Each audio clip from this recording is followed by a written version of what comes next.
예수님처럼 예배하라. 성도를 위한 예배 안내서.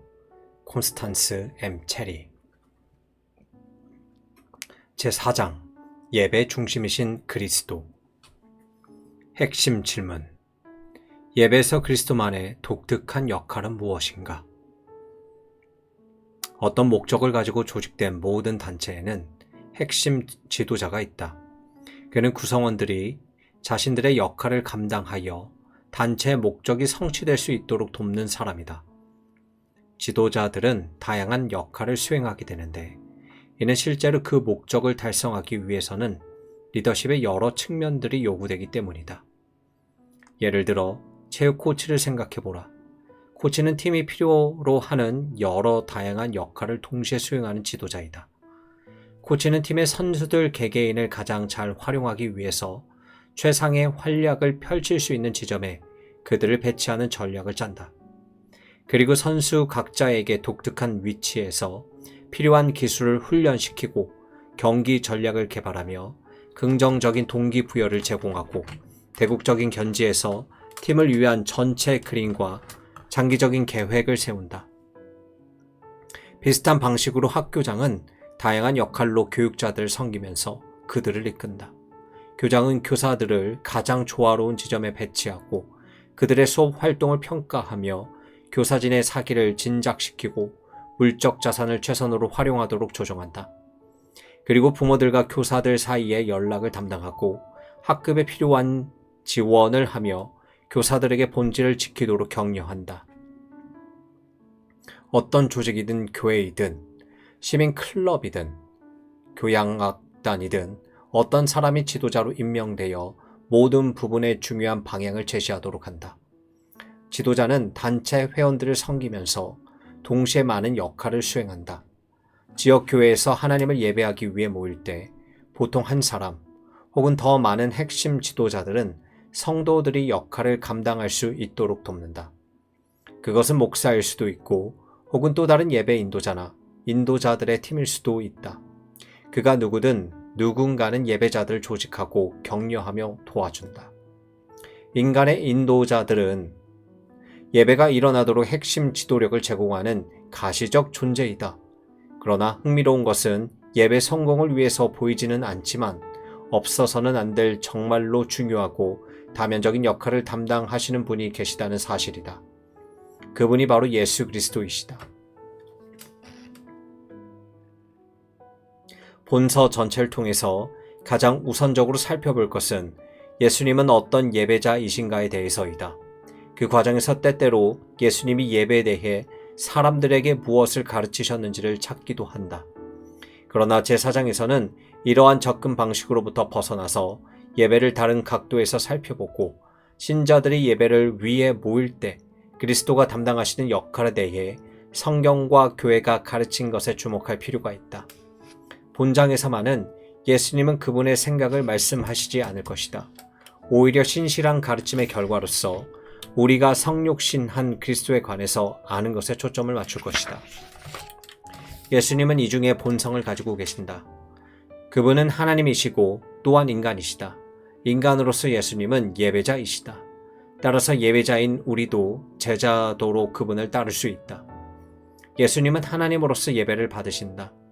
그분은 결코 자신을 예배 중심부에 놓지 않으셨고 오히려 그 반대이셨다. 바울이 단언하듯이 그는 근본 하나님의 본체시나 하나님과 동등됨을 취할 것으로 여기지 아니하시고 성자를 예배 중심에 두시는 것은 오히려 성부 하나님의 생각이셨다. 이러므로 하나님이 그를 지극히 높여 모든 이름 위에 뛰어난 이름을 주사 하늘에 있는 자들과 땅에 있는 자들과 땅 아래에 있는 자들로 모든 무릎을 예수의 이름에 꿇게 하시고 모든 입으로 예수 그리스도를 주라 시인하여 하나님 아버지께 영광을 돌리게 하셨느니라. 빌립보서 2장 9절에서 11절. 따라서 우리는 하나님의 신성한 계획을 살펴보며 예배와 관련된 예수님의 독특한 역할을 판단해야만 한다. 하지만 이러한 역할을 발견하기 전에 무엇보다도 예배를 위해 모인 신앙 공동체 안에서 그리스도의 임재를 먼저 확인해야만 한다. 그리스도가 수행하시는 모든 역할은 그분이 예배 가운데 우리 중에 한 분으로서 함께 계시다는 우리의 믿음에 달려있다. 이것이 다른 모든 것을 이해하는 데 있어서 필수적인 출발점이 된다. 교회가 예배를 위해 모일 때 그리스도의 위격이 임재하신다. 실제로 임재하신다. 비록 우리가 그리스도를 눈으로 볼 수는 없지만 그럼에도 그분은 그곳에 계신다. 임재 실제는 우리가 그분을 보는 것에 달린 것이 아니다. 우리가 그분을 보든지 혹은 보지 못하든지 그분은 그곳에 계신다. 그렇지만 우리는 그분이 약속하신 임재를 생생한 실제로 인정해야 한다. 부활하신 후 예수님은 제자들에게 신비롭게 나타나셨다. 그들은 예수님을 알아볼 때도 있었고 알아보지 못할 때도 있었다. 그럼에도 불구하고 예수님은 그곳에 함께 계셨다. 부활하신 날 아침에 막달라 마리아는 예수님을 경배하면서도 예수님을 알아보지 못하는 이러한 긴장 속에 있었다. 마찬가지로 부활하신 날 저녁 엠마오의 제자들 또한 처음에는 예수님을 알아보지 못했지만 떡을 떼었을 때 그분의 임재를 경험하게 되었다. 이와 같이 부활하신 우리 주님은 보이지는 않지만 분명히 예배 자리에 우리와 함께 계신다. 예배 중 그리스도의 진정한 임재에 대해서는 신약의 몇 구절을 통해 확증된다. 히브리서 저자는 예수님이 하나님께 다음과 같이 말씀하시는 것을 인용한다. 내가 주를 교회 중에 찬송하리라. 하나님이 내게 주신 자녀들과 함께 여기 있노라. 히브리서 2장 11절에서 13절. 또한 바울도 고린도 교회에 편지할 때 예배 중에 주 예수께서 계심을 강하게 암시한다. 고린도전서 5장 4절에서 그가 주 예수의 이름으로 모인 것과 또한 그곳에 주 예수의 능력이 있음을 언급하는 것이 바로 그것이다. 바울은 예배를 위해 예수님의 이름으로 모이는 성도들은 주 예수님의 능력과 임재를 사실로 상정한다고 주장한다. 그는 예수님이 직접 두세 사람이 내 이름으로 모인 곳에는 나도 그들 중에 있느니라 라고 약속하신 것을 기억한다. 편제 초반의 바울은 신자들에게 너희는 너희가 하나님의 성전인 것과 하나님의 성령이 너희 안에 계시는 것을 알지 못하느냐 라고 가르친다. 공동체로 모일 때 하나님의 영이 우리 안에 거하신다. 따라서 우리가 공동으로 만날 때 그리스도의 영이 임재하신다. 우리가 예배에서 발견할 수 있는 가장 심오한 실제는 예배에서 부활하신 주 예수 그리스도의 임재를 인식하고 경축하는 것이다. 모든 상황에서 예배를 활성화시킬 수 있는 잠재력은 이 한 가지를 깨닫는 데 있다. 그것이 세상의 모든 차이를 만든다. 이제 예수님의 임재가 정말로 우리에게 의미하는 것이 무엇인지 질문해야 할 때이다. 예배에서 그리스도께서 하시는 독특한 역할들은 무엇인가? 기독교 예배에서 그리스도께서는 적어도 다음과 같은 매우 중요한 세 개의 역할을 하신다. 그리스도는 우리 예배를 받으시고, 그리스도는 우리 예배를 중재하시며, 그리스도는 우리 예배를 인도하신다. 첫째, 그리스도는 우리의 예배를 받으신다. 이는 그분이 하나님이시기 때문에 그렇다. 그리스도의 신성과 인성이라는 이중의 본성에 대해 우리가 이해하는 것이 중요한 이유가 바로 여기에 있다. 한편으로는 하나님이신 예수님이 또한 예배자인 것은 어떻게 가능한가? 다른 한편으로 인간인 예수님이 어떻게 예배를 받으시는가? 그것은 복잡한 생각이다. 너무 복잡해서 수백 년이 걸린 사안이었고 궁극적으로 6개의 공식적인 교회 공의회가 이 문제를 다음과 같이 해결하였다. 예수님은 완전한 인간이시고 또한 동시에 완전한 하나님이셨다. 하나님의 아들인 예수님은 태어나셨을 때 피부와 뼈가 있는 인간의 몸을 입고 나타나셨다.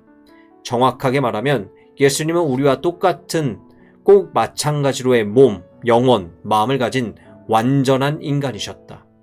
그분의 인성 안에서 그분은 하나님보다 낮으시다. 그분은 인간의 한계를 가지셨다.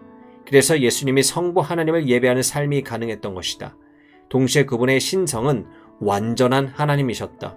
하나님으로서 예수님은 하나님보다 못하시지도 크시지도 않으시고 다만 삼위일체의 완전한 한 분으로서 성부 하나님과 성령 하나님과 동등하시다. 예수님이 예배를 받으실 자격이 있는 것은 바로 그 때문이다. 성육신의 기적은 예수님의 인성과 신성을 하나로 결합시켰다. 하나에서 나뉜 반이 아니라 동시에 두 가지의 본성을 가진 한 분이시다. 앞에서 언급한 빌립보서 2장은 성육신하신 그리스도의 관점으로 기록되어 있다.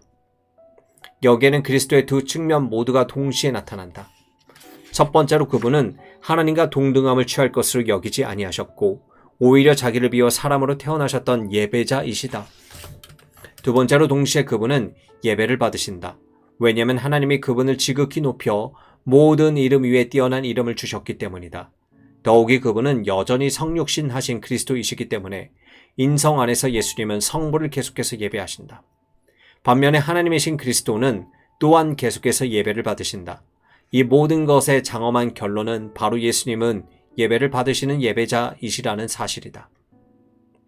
참으로 위대한 신비로움이다. 하지만 개념이 완전히 설명될 수는 없다는 이유만으로 그것이 사실이 아니라는 것은 의미하지는 않는다는 점을 꼭 기억하라. 그것은 유한한 우리의 마음이 무한한 것을 온전히 이해할 수 없다는 사실을 의미한다. 우리가 믿는 믿음은 우리 신앙의 근본적인 진실을 믿도록 성령께서 우리에게 주신 선물이다. 성경에는 예수께서 다른 사람들로부터 경배를 받으셨다는 사실이 나타나 있다.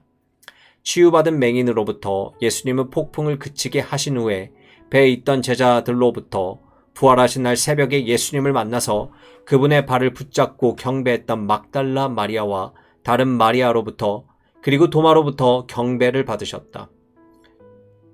도마는 나의 주님이시요 나의 하나님이시니이다 라고 놀라 소리 지르면서 예수님을 경배했다.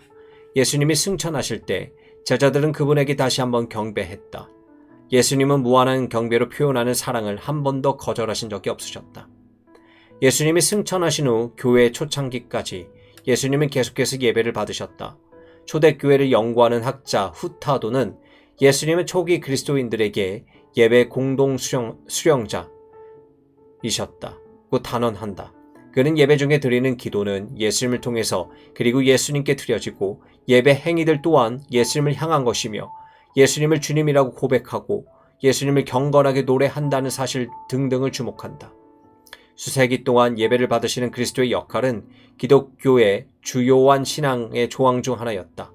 나아가 이 이야기의 장엄한 절정은 하나님께서 모든 것을 예수님의 발 아래 두시고 천사들이 다시 한번 큰 소리로 죽임을 당하신 어린 양은 능력과 부와 지혜와 힘과 존귀와 영광과 찬송을 받으시기에 합당하도다라고 노래하며 그리스도를 경배할 때이다. 예배에서 성자 하나님께 집중하는 것과 더불어 우리는 성령님의 역할에 대해서도 궁금해진다. 성령 하나님은 예배에서 중요한 역할을 담당하시지만 안타깝게도 우리는 그분을 가볍게 여기거나 과소평가하게 된다. 공동체가 예배하러 모일 때 성령님은 늘 임재하시고 활동하신다. 사실상 예배가 일어나게 하는 것도 성령님의 능력이다. 우리는 성령님의 도움이 없이는 예배할 수 없다. 성령님의 임재는 공동체 구성원들에게 활기를 주고 예배에 기여하도록 그들의 영적 은사에 따라 권능을 부여하신다. 하지만 무엇보다도 성령님은 예배자들의 부활하신 주님의 임재를 참되게 알고 경험하도록 도우신다. 신자들에게 성령님을 주신 이유는 예수님이 말씀하셨던 모든 것을 생각나게 하고 예수님을 대신하여 증언하도록 하기 위함이다. 사실상 우리 눈이 열리고 우리가 예수님을 알아볼 수 있는 것은 진리의 영이신 성령님에 의해서이다. 영원하신 신성의 위격들은 창조, 성육신, 구속, 재창조 등과 같은 삼위일체 하나님의 전면적인 주도권에 항상 한 분으로 관여한다. 그렇지만 한 위격은 주도적인 역할을 담당하고 다른 두 위격들은 종종 중요한 공동 참여자로서 섬긴다. 하나님의 어떠한 주도권도 다른 삼위의 협력 없이 행해지지는 않는다. 또 어느 한쪽이 주도하는 동안에는 신성의 어떤 위격들도 결코 경시된다고 느끼거나 질투하지 않는다. 그들의 활동들은 한 사람이 여기에서 다른 사람은 저기에서 리드하는 완벽한 원물을 묘사한다. 신성의 세 위격들은 사랑, 목적, 경의, 그리고 공동체에 있어서 완벽하다. 예배 핵심은 삼위일체이다. 성부 하나님, 성자 하나님, 성령 하나님은 항상 예배에 적극적으로 참여하셔서 자신들의 중요한 역할을 담당하신다. 그렇지만 하나님의 목적을 위해 예수 그리스도는 과거, 현재, 그리고 미래 기독교 예배 중심에 계신다. 예배에서 그리스도를 높이는 것이 삼위일체라는 신성한 존재 균형을 깨뜨릴지 모른다는 두려움은 단지 우리의 근거 없는 두려움일 뿐이다. 어쩌면 우리는 새 위격이 중요한 면에서 모두 동등하다는 것을 확인하기 위해 점수를 매기고 있을지 모른다. 만약 그렇다면 그것은 성경 그리고 초기 신자들에게서 찾아볼 수 있는 신성한 관점을 고려하는 것이 아니라 인간적인 관점으로 상황을 이해하는 우리의 문제이다. 궁극적으로 삼위일체 예배는 그리스도의 중심적인 예배이다. 하나는 다른 하나와 결코 모순되지 않는다. 정리하자면 삼위일체 모든 위격은 개별적으로 그리고 한 분 하나님으로서 우리의 예배를 받으신다. 하나님을 예배하는 것은 당연히 성경적이다. 그러나 예수 그리스도는 부정할 수 없는 예배 대상이 되시고 그것을 통해서 하나님께서 영광을 받으신다. 브라이언 채플은 다음과 같이 그리스도 중심 예배 중요성을 명확히 진술한다. 기독교 예배의 핵심은 그리스도에 대한 사랑이다. 우리는 그분의 위대하심을 찬양하고 우리의 연약함을 고백하며 그분의 선하심을 구한다. 그분이 주신 은혜에 감사하며 그분의 영광을 위해서 살지 않고는 결코 그분을 사랑할 수 없다. 우리는 이러한 방식으로 그분을 경배한다. 예수 그리스도로 말미암아 삼위일체 하나님을 예배하는 것은 마땅하다. 진실로 그것이 우리를 위한 하나님의 뜻이기 때문이다. 둘째, 그리스도는 우리의 예배를 중재하신다. 하나님의 도움이 없이 드려지는 예배는 결코 하나님의 목적에 미치지 못한다. 우리가 가진 자격이 예배를 드리기에는 불충분하기 때문이다. 인간이 구성해 놓은 예배만으로는 충분할 수 없다. 솔직히 말하면 우리는 예배에서 하나님의 간섭을 필요로 하는 존재이다. 다시 말하자면 우리에게는 중재자가 필요하다. 중재자란 분리되어 있어 연합해야 하는 두 당사자 사이에 서 있는 사람을 말한다. 중재는 보통 고용주와 고용인 사이의 계약 분쟁, 깨어진 가족 관계, 국제적 갈등 같은 난관을 해결하는 과정을 위해 사용되는 용어이다. 중재라는 사람들을 화해시키려고 시도한다. 성경은 하나님과 사람 사이의 중보자도 한 분이시니 곧 사람이신 그리스도 예수라 라고 가르친다. 이와 같이 그리스도는 하나님과 사람 사이의 중간에 너무나 많은 방식으로 틈을 메우신다. 다시 말하자면 구속을 제공하는 중보자로서 그리고 우리 예배 중재자로서 그렇게 일하신다. 생각해보라. 그리스도는 하나님과 사람을 동시에 예배로 초청한다. 구약에서는 대제사장이 예배를 중재했다. 하나님께서 정하신 희생제물을 바치면서 그는 하나님과 언약 백성 사이의 중간에 서 있었다. 대제사장의 중재가 없는 예배는 하나님께서 기뻐하지 않으셨다. 그러나 하나님의 놀라운 계획이 펼치면서 이제 우리에게는 거룩하고 악이 없고 더러움이 없고 죄인에게서 떠나 계시고 하늘보다 높이 되신 우리 대제사장이신 예수님이 계신다. 단 한 번으로 완전한 제물이 되신 예수님은 교회 중에서 우리 예배를 하나님이 기뻐하시게 만드실 자격을 갖고 계시다. 예수님은 공동체와 하나님 사이에서 양방향으로 예배를 인도하신다. 그분이 우리를 위해서 하나님께 말씀하시고 우리와 함께 하나님께 찬양을 돌려드린다. 얼마나 놀라운 현실이며 현현인가. 그리고 여전히 하나님이신 인간 예수님만이 이 역할을 감당할 자격이 있는 단 한 분이 되신다. 제임스 토렌스가 그것을 말하는 방식은 놀랍다. 예수님은 우리들, 즉 남자와 여자들 위해서 우리가 하지 못한 것을 하시기 위해서 우리가 드리지 못했던 예배와 찬양을 성부께 드리기 위해서 창조의 제사장으로 오셨다. 예수님은 우리의 위대한 대제사장이 되시려고 우리의 형제로 오셨다.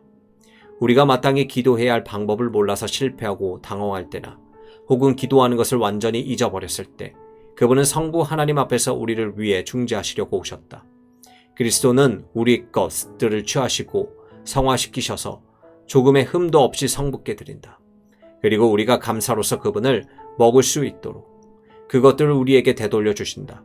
예수님은 자신의 기도가 우리의 기도가 되도록 하시고 우리는 하나님께서 예수님을 위해 우리 기도를 들으시는 것을 안다. 우리의 예배를 거룩하게 하여 하나님이 받으실 수 있도록 하기 위한 예수님의 역할은 얼마나 놀라운 것인가. 우리 중재자가 계시지 않다면 예배는 가능하지 않다. 셋째, 그리스도는 우리의 예배를 인도하신다. 히브리서는 예수님을 아주 헬라적인 용어인 레이뚜르고스라고 언급한다. 그것은 우리 예배 인도자라는 것을 의미한다. 그리스도는 공동체가 하나님께 예배드릴 때 그들의 기도와 찬양이 하나님께 올려지도록 일하시는 우리의 예배 인도자이시다. 예수님은 멀리서 예배를 인도하시는 것이 아니다. 그분은 우리 가운데 한 분으로서 인도하신다. 그분은 우리를 가족이라 부르신다. 이는 그분께서 우리를 형제 자매라 부르시는 것을 부끄러워하지 않기 때문이다.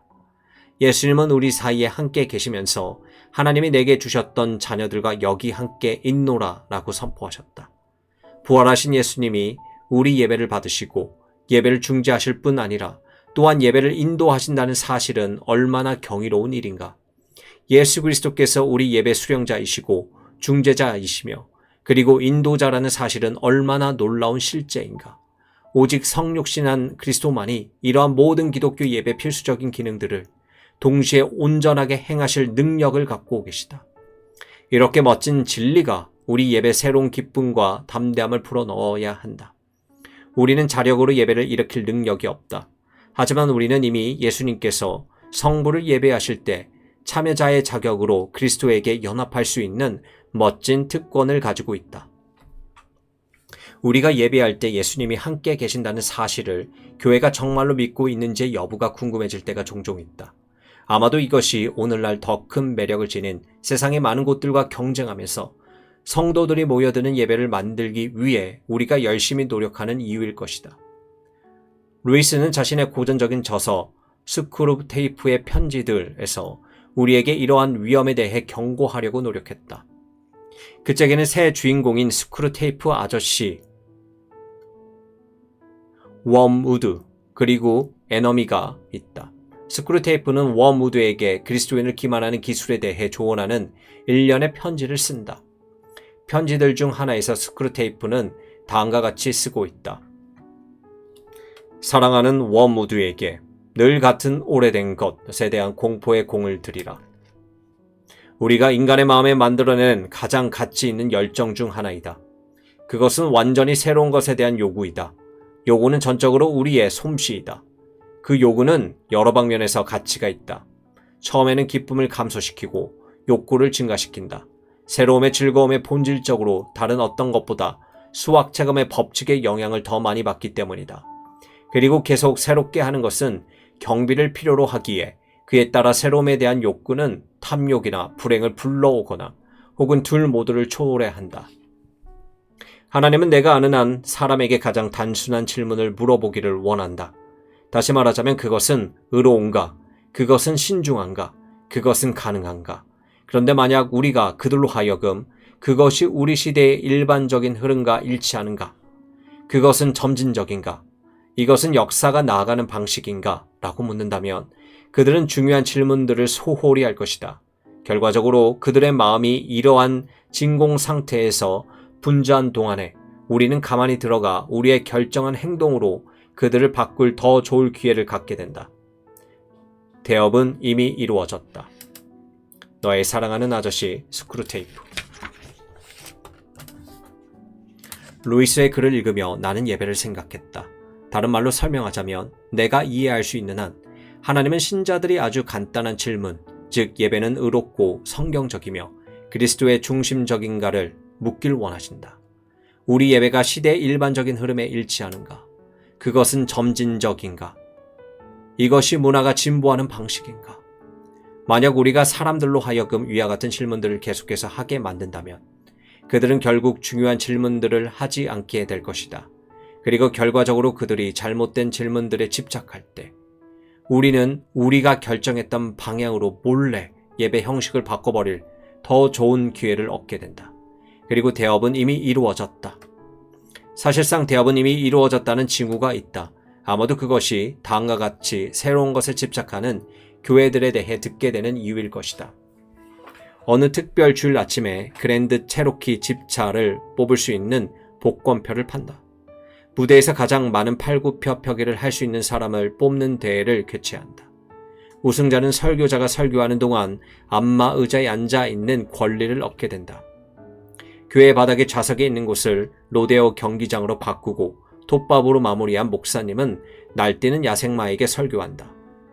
예배 인도자들이 줄에 매달려 기타를 치며 천장으로부터 등장하게 한다. 분명 일부 지도자들은 그리스도의 진정한 임재가 성도들을 모으는 데 도움이 된다는 사실을 믿고 있다. 나는 존 제퍼스 데이비스에 동의하는데 그는 다음과 같이 주장한다.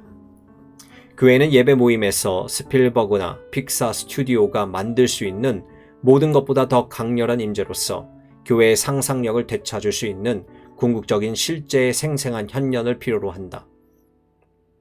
도로시 세이어즈는 이를 극명하게 표현한다. 천상의 이름으로 엉터리 사고와 추잡한 감정이 끔찍하게 축적된 상태로부터 신성한 드라마를 끌어냅시다. 그리고 그것을 공개 무대에 올려 세상을 일종의 격렬한 반응으로 놀라게 합시다. 만약 경건한 사람들이 가장 먼저 충격을 받는다면 경건한 사람들에게는 더욱 나쁜 일입니다. 다른 사람들이 그들보다 앞서서 천국에 들어갑니다. 모든 사람이 그리스도 때문에 기분이 상했다면 그렇게 하도록 내버려 두십시오. 그러나 그들이 그리스도가 아니며 그분과 같지 않은 것에 대해 기분이 상한다는 의식은 어디에 있습니까?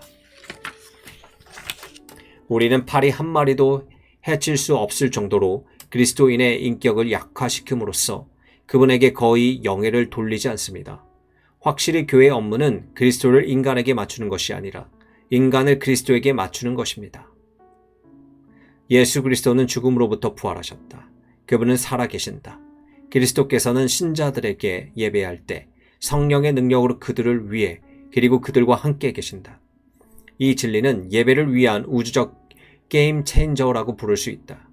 예배 프로그램들과 고개와 같은 최첨단 형식, 그에 대한 탐구 및 비싼 기술, 음악 장비가 우리 사이에 계신 예수님과 경쟁할 수는 없다. 그분의 임재가 충분하다고 혹은 충분치 않다고 느끼는 것과 상관없이 진리는 그것이 언제나 충분하다는 사실이다. 예수 그리스도는 기독교 예배의 중심이시다. 그분은 하나님 이야기의 영웅이시다. 그분의 위격과 그리고 그분의 일하심은 그리스도인들의 예배를 기독교 예배로 만든다. 그분은 결정적으로 우리의 예배를 다른 모든 종교들의 숭배와도 구별되게 하시는 분이시다. 궁극적으로 그리스도는 세상에 대한 하나님의 최종적인 말씀이시다. 예수님은 어떻게 예배하실까? 이제 이 질문에 대답할 준비가 되어 있다. 예수님은 하나님이 주셨던 역할, 예배 수령자, 중재자, 인도자를 성취하심으로써 하나님을 경배하신다. 그분은 지금도 여전히 그렇게 하신다. 인간으로서 예수님은 이 땅에서 성부를 예배하는 그분의 추종자들 사이에 자리 잡으시고 겸손하게 하나님을 경배하셨다. 하나님의 성자로서 또한 하늘에서도 그분의 추종자들과 함께 그들을 위해서 계속해서 성부를 예배하신다. 예배를 받으시는 이 예배자는 하나님이 그분께 주신 역할을 받아들임으로써 과거에도 그래왔고 앞으로도 계속해서 하나님을 경배할 것이다. 우리 또한 겸손한 예배자로서 우리 역할을 받아들이며 하나님을 예배해야만 한다. 우리는 하나님을 예배하기에는 제한되고 불완전한 역량을 지닌 인간이다.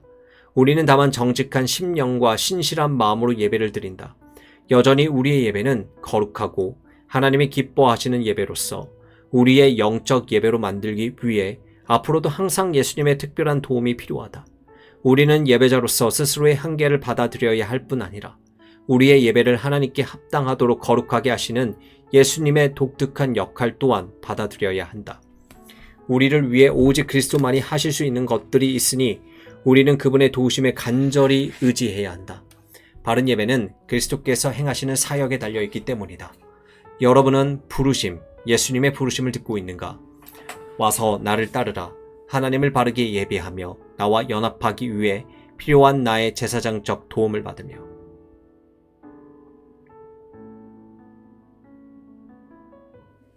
나는 어떻게 예배할 것인가 결단하기. 1. 성찰. 예배를 위한 우리의 롤 모델인 예수님을 살펴본 후에 우리의 주님이신 스승께서 제자들에게 요구하실 적용들을 살펴볼 시간이다. 우선 이런 질문들을 숙고해보라. 여러분이 예배에서 예수님의 임재를 깨닫고 있는지 깊이 생각해보자. 그저 당연하게 여기는지 혹은 무심결에 무시하고 있었는가? 여러분의 교회가 예수님의 임재를 간과하는 것처럼 보일지라도 예배자로서 예배 중에 그리스도의 임재를 인정할 수 있는가? 그리스도께서 우리가 예배할 때 수행하시는 세 가지 독특한 역할, 즉 받으시고 중재하시고 인도하시는 것에 대해 생각해보자. 셋 중에 어느 것이 여러분에게 가장 중요한가? 왜 그렇게 생각하는가? 왜 그리스도 중심의 예배가 삼위일체 예배와 무슨 관계가 아닌지 여러분 자신의 말로 설명해보라. 비록 그 개념이 복잡하지만 한 문장으로 설명할 수 있는가? 예수님을 참된 예배 인도자로 생각할 때 당신을 가장 흥분시키는 것은 무엇인가? 2. 상상하라. 이제 다음 주일이다. 여러분은 예배에 대한 기대가 고갈되어 있고 심지어는 흥미도 없이 예배당의 문을 통과해 걸어간다. 아마도 하나님을 예배할 힘조차 없다고 느낄지도 모른다. 그때 여러분은 다른 누군가가 예배를 드리기 위해 그곳에 있다는 사실, 예배가 여러분이나 혹은 그때 여러분이 가지고 있는 동기에 전혀 의존하지 않는다는 사실을 생각해낸다. 또한 여러분은 예수님이 여러분과 함께 그리고 여러분을 위해 예배를 드리시면서 정말로 그곳에 계시다는 사실을 상기한다. 예수님이 성부께 예배할 때 당신이 의도적으로도 그분과 연합할 수 있는 구체적인 방법을 생각해보라. 여러분이 매주 예배에서 어떻게 해야 그리스도의 임재를 적극적으로 체험할 수 있을까? 하나님의 삶, 행동, 하나님의 도우심으로 나는 뭐뭐뭐 함으로써 예배를 받으시는 예배자께 초점을 맞추기로 결단한다.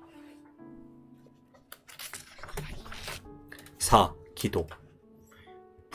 부활하신 주님, 비록 당신의 지상의 사역을 완성하시고 지금은 성부 하나님 옆에 앉아 계시지만 우리 예배를 가능하게 하시려고 여전히 우리 중에 함께 계시다는 사실이 경이롭습니다. 교회가 모이는 모든 시간과 장소에 당신께서 진실로 임재하신다는 사실에 감사드립니다. 당신은 살아계시고 임재하셔서 우리 예배를 받으시고 그것을 하나님께 올려드리고 합당한 찬양으로 우리를 인도하시는 사실을 충만하고 예리하게 깨닫게 해 주시옵소서. 이전에는 그렇게 못했지만 이제부터는 내 형제 자매들과 함께 당신의 위대한 이름을 찬양하기 위해 드리는 예배를 기뻐하겠습니다. 아멘.